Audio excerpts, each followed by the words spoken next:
While we talk about, of course, the sort of the late game shenanigans and the big hitting, we must also talk about Quinton de Kock. There were 3 wickets that were down in the power play, but he stuck around. He made sure that he stabilized it to a point where he got his half century, and Lisa stabilized it to a point where these guys could get a launch pad to take off.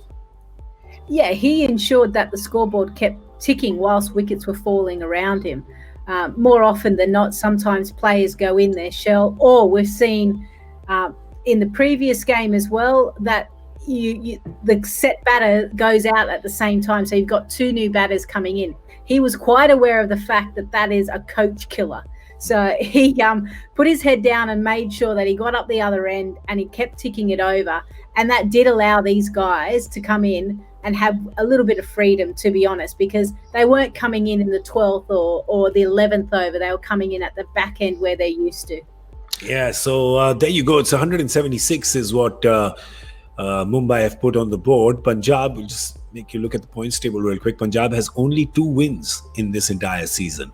This is their 9th game. They've had only 2 wins, which have been both against Bangalore. Home and away, if you can call it that. And they will be wanting today to look at it pretty seriously and say, guys, the only chance we have is to win everything from now till the end of the league, Joy.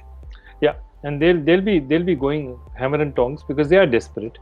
And the thing about it is, it's interesting because, I just want to take you back to Quinton's batting. Yeah. Quinton batted for just 43 of the 99 balls that he was in the crease. Normally, a guy like that dominates. But what he did was, from the guy who was the attacker in the last match, he became the sheet anchor in this match. And that's fascinating. When you have batsmen who can switch between being attack and sheet anchors, both Rohit and he can do it at will.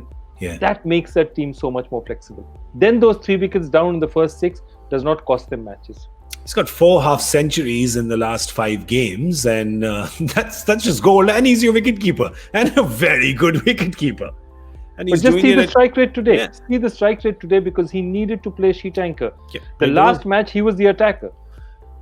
Yeah, those are healthy strike rates, and you look at 123 then and you say, oh my God, compared to those others, what was going on with him today? But if you put it in context, you'd say that this innings is perhaps maybe one of the most superior ones from the previous, if you count all of them together, just because of the context, just because Mumbai had lost 3 in the power play. It's something that they're very not used to. They're not used to losing 3 in the power play. So de Kock also must have been kind of surprised, saying, where are you guys going? What's going on? Is there a party I haven't been invited to? What? 3 of you left. But sorry, Lisa. I was going to say, it just shows you the caliber of player as well. I think he's really matured. Obviously, captaincy for South Africa has certainly helped him maybe read the game and know his role even better. I mean, he didn't start the tournament on fire, 33, 1, 14 and 0. But then to kind of back it up and then, as you mentioned, Joy, play an innings like that, he's going in the right direction for the Indians.